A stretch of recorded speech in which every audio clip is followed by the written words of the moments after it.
Welcome everyone. तो आज हम लोग स्टार्ट करने वाले केवीएस मदन सर के लेटेस्ट एडिशन बुक में से यूनिट 1 जो कि हमारा टीचिंग एप्टीट्यूड। तो इस चैप्टर को हम लोग इस लेक्चर में कंप्लीट कर लेंगे और इस लेक्चर का पीडीएफ अगर आप लोग को चाहिए तो मेरे टेलीग्राम चैनल इम्पैक्टिका क्लास में आप ज्वाइन कर सकते हैं। वहाँ पर मैं पीडीएफ जो है डाउनलोड अपलोड कर दूंगा, आप लोग डाउनलोड कर सकते हैं। तो चलिए चैप्टर को स्टार्ट करते हैं। अब देखिए, टीचिंग जो होता है एजुकेशन प्रोसेस के लिए होता है। वो एजुकेशन क्यों रिसीव किया जाता है, इसके लिए डिफरेंट थ्योरीज है। पहला जो थ्योरी है उसे कहा जाता है आइडियलिज्म। यहाँ पर पेन सिलेक्ट करते हैं, व्हाइट कलर ज्यादा बेहतर होगा। तो यहाँ पर पहला थ्योरी है आइडियलिज्म। आइडियलिज्म का मतलब क्या है कि human being should be ideal, मतलब उसको सही काम क्या करना है या फिर बुरा काम क्या करना है, ये सब का आइडिया रहना चाहिए। तो यही होता है आइडियलिज्म। फिर आते हैं नेचुरलिज्म। नेचुरलिज्म की अगर बात करें तो आप नाम से समझ सकते हो, नेचुरलिज्म हम लोग को कहता है कि एजुकेशन जो हम लोग रिसीव करते हैं वो नेचर के बीच में रह के रिसीव करना चाहिए।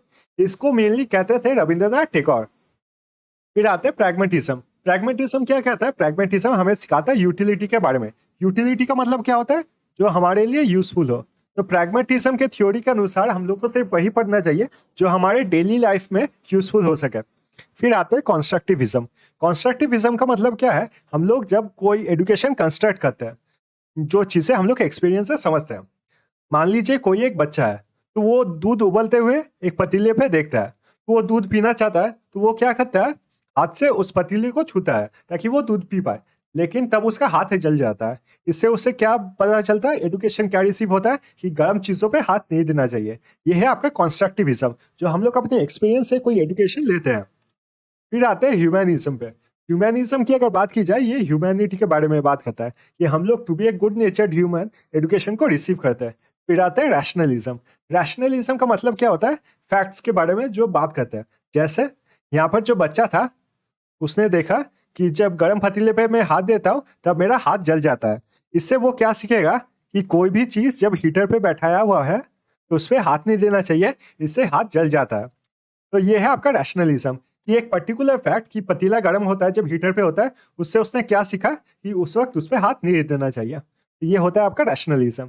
फिर आते हैं एम्पिरिसिस्ट। एम्पिरिसिस्ट जो होता है, जो हम लोग अपने सामने देख सकते हैं या फिर स्मेल कर सकते हैं, जो हम लोग अपने 5 सेंसरी ऑर्गन से देख सकते हैं, सूंघ सकते हैं, उन्हें कहा जाता है एम्पिरिसिस्ट। मतलब जो हम लोग के सामने है, सिर्फ उसी के बारे में पढ़ाई करो।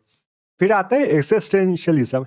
एक्सिस्टेंशियलिज्म अगर देखा जाए तो एरिस्टोटल आपने पढ़ा होगा कि फिलोसफी के बारे में वो पढ़ाते थे। तो हम लोग क्यों जीते हैं, ये दुनिया क्यों बना हुआ है, इन सब के बारे में जब पढ़ाई करते हैं उसे उसे कहा जाता है एक्सटेंशियलिज्म।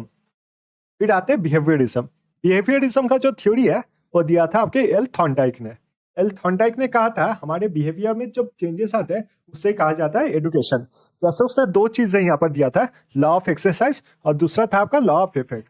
लॉ ऑफ एक्सरसाइज अगर देखा जाए तो वो कहता है किसी काम को हम लोग जब बार बार करते हैं तब उस काम का हम लोग को आदत हो जाता है, और that is a way of receiving education. और लॉ ऑफ इफेक्ट हम लोग ने पहले डिस्कस किया कि हम लोग जो एक्सपीरियंस से सीखते हैं उसे कहा जाता है law of effect. Law of exercise अगर आप लोग देखें, कोई मान लीजिए साइकिल के दुकान में काम करता है, तो साइकिल के दुकान पे काम करते हुए हर दिन जब वो साइकिल रिपेयर करता है तो वो साइकिल के बारे में, रिपेयर के बारे में अच्छे तरीके से एडुकेटेड है। तो वो होता है law of exercise. Law of effect तो हम लोग ने पहले ही देखा कि बच्चे का हाथ जो है जल गया, वो कोई काम करके किसी एक्सपीरियंस से सीखता है कि गर्म चीजों पे हाथ नहीं देना चाहिए। फिर आते हैं हम लोग जेसार्ट साइकोलॉजी। जेसार्ट साइकोलॉजी हम लोग क्या बताता है? वो बताता है whole is greater than one. KVS मदरसा के बुक में एक एग्जाम्पल दिया हुआ है। मान लीजिए हम लोग अगर चाहते हैं कि लीवर के बारे में पढ़ाई करना और स्टमक के बारे में पढ़ाई करना, हार्ट के बारे में पढ़ाई करना, तो हम लोग क्या कर सकते हैं? हम लोग बॉडी के बारे में, जो ह्यूमन बॉडी है उसके बारे में होल पढ़ाई कर सकते हैं। ह्यूमन बॉडी के बारे में अगर हम लोग पढ़ाई करेंगे तो लीवर और स्टमक के बारे में हम लोग जान ही जाएंगे।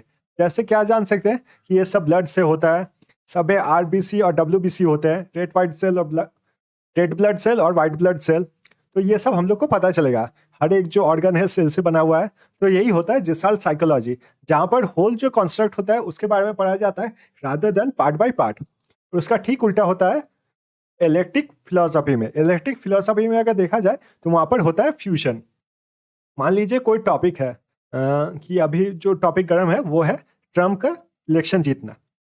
ट्रम्प जो अमेरिका में इलेक्शन जीता है, तो उसमें आप उसका बुरा देख सकते हैं, उसका अच्छा वो क्यों अच्छा हुआ इसके बारे में पढ़ सकते हैं।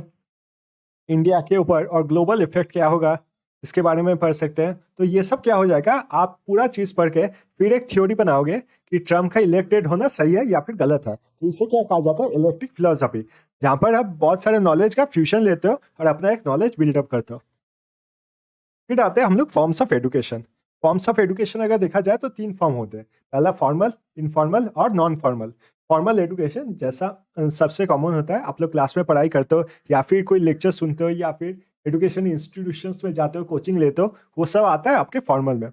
इनफॉर्मल क्या हो जाता है, इनफॉर्मल मान लीजिए जो खेल कूद में पढ़ाई होता है, जैसे कि मान लीजिए आप क्रिकेट खेलने जाते हो। क्रिकेट आप जब खेलने जाते हो तब आपको पता चलता है कि टीम क्या होता है, और एक टीम में 11 जन होते हैं, एक ओवर में 6 बॉल होता है, व्हाइट बॉल क्या है, नो बॉल क्या है। तो ये सब एजुकेशन आप जब इनफॉर्मली कलेक्ट करते हो तब उसे कहा जाता है इनफॉर्मल एजुकेशन। और नॉन फॉर्मल एजुकेशन होता है जो आप खुद से रिसीव करते हो। मान लीजिए आप घर जाते हो और वहां पर आपको मन होता है कि मुझे आज बिरयानी खाना है। तो इसके लिए आप कैसे एजुकेशन रिसीव कर सकते हो, आप चाहे तो कोई किताब पढ़ सकते हो, कुक बुक कि बिरयानी का रेसिपी क्या है, या फिर आप यूट्यूब में कोई वीडियोस देख सकते हो कि कैसे बिरयानी बनाया जाता है। तो इसे कहा जाता है नॉन फॉर्मल एजुकेशन, जो हम लोग खुद से लेते हैं, खुद से पढ़ाई करते हैं, खुद कोई नॉलेज को गेन करते हैं। उसके बाद आते हैं models of teaching. Models of teaching अगर बात किया जाए तो 3 प्रकार के होते हैं। पहला है आपका पेडागॉगी। पेडागॉगी में क्या होता है, स्टूडेंट जो होता है कंप्लीटली टीचर पे डिपेंडेंट होता है, स्टूडेंट कंप्लीटली टीचर पे डिपेंड होता है। ये कब होता है, जब हम लोग मान लीजिए जूनियर क्लासेस में रहते हैं, जैसे आपका nursery, KG1, KG2, 1, 2, 3 junior classes में रहते हैं, तब ऐसा होता है। इसमें टीचर कंप्लीटली कंट्रोल करते हैं कि स्टूडेंट्स को क्या पढ़ना चाहिए और क्या नहीं पढ़ना चाहिए। तो पढ़ाई जो कराते हैं टीचर्स, उनका 5 स्टेजेस होते हैं। पहला है आपका प्रिपरेशन, जैसे आप देख सकते हैं यहाँ पर PPT जो है वो मैंने प्रिपेयर किया है। दूसरा है आपका प्रेजेंटेशन, जैसे यहाँ पर प्रेजेंटेशन आप देखोगे कि फॉन्ट अलग लिया गया है। फिर यहाँ पर आप देखोगे अगर बैकग्राउंड में आपका इसे क्या बोला जाता है, कॉपीराइट या फिर ऐसा कुछ। प्रेजेंटेशन मतलब क्या होता है, कैसे प्रेजेंट किया जाता है स्टूडेंट्स को, उसे कहा जाता है आपका प्रेजेंटेशन। फिर आता है आपके एसोसिएशन। एसोसिएशन से क्या मतलब है, आप जब किसी सब्जेक्ट मटेरियल को एसोसिएट कर देते हो किसी रियलिटी से, उसे कहा जाता है एसोसिएशन। जैसे मान लीजिए किसी का बर्थ डेट जो है वो है आपके 10th मई को, तो इससे आप क्या एसोसिएट कर सकते हो कि इस दिन क्या हुआ था। तो इस दिन आपके 1857 का जो रिवोल्ट हुआ था उसका स्टार्ट किया गया था। तो ये होता है आपका एसोसिएशन। दूसरा आपका जनरलाइजेशन। जनरलाइजेशन का मतलब क्या होता है, एक पे जो होता है वही सेम रूल सब पे इम्प्लाई होता है। जैसे एडिशन, अगर एक रूल आपको समझा दिया गया तो दूसरा जितना भी रूल होगा, जितना भी एडिशन होगा सेम रूल्स होगा। जैसे 2 + 2 अगर किया जाए तो 4 होगा। इसका जो नियम है, ये 1100 + 100 अगर करेंगे तो फिर सेम रूल से हम लोग को करना होगा। तो ये होता है आपका जनरलाइजेशन। आखिर में आता है आपका एप्लीकेशन, कि आप कैसे इसे लाइफ में अप्लाई करोगे। जैसे आप लोग को अगर पता होगा कि Newton's first law of motion, एक सेकेंड, ये चेंज कैसे हो गया, तो जाके देखते हैं। Newton's first law of motion अगर देखा जाए तो वो हमें कहता है इनर्शिया के बारे में। Newton's first law of motion जो है वो हमें बताता है कि इनर्शिया क्या होता है। चलिए इसको डिफिकल्ट एग्जाम्पल नहीं लेते, इसका कोई सीधा एग्जाम्पल सोचते हैं। एप्लीकेशन का मतलब क्या होता है, एप्लीकेशन का मतलब होता है रियल लाइफ एक्सपीरियंस से उसे जोड़ना। जैसे कि मान लीजिए हम सब ने फ्रिक्शन के बारे में पढ़ा है, तो फ्रिक्शन को मैं कौन से चीज से एसोसिएट कर सकता हूँ कि साइकिल के जो टायर्स होते हैं, साइकिल बाइक्स के जो टायर्स होते हैं, उनके सर्फेसेस आपने देखे होंगे रफ होते हैं। उनके सर्फेसेस रफ क्यों रखा जाता है, ताकि रास्ते के साथ वो इजीली ब्रेक अप्लाई किया जा सके। और जब ब्रेक इजीली अप्लाई किया जा सकेगा तब क्या होगा, तब हम लोग यूज करेंगे प्रिंसिपल ऑफ फ्रिक्शन। इससे क्या होगा, आप फ्रिक्शन को याद रख सकोगे। इसे कहा जाता है आपका पेडागॉगी। फिर आते हैं सेकेंड वाले पे, जो कि हम लोग का एंड्रोगॉगी। ये आपका एडल्ट एजुकेशन होता है।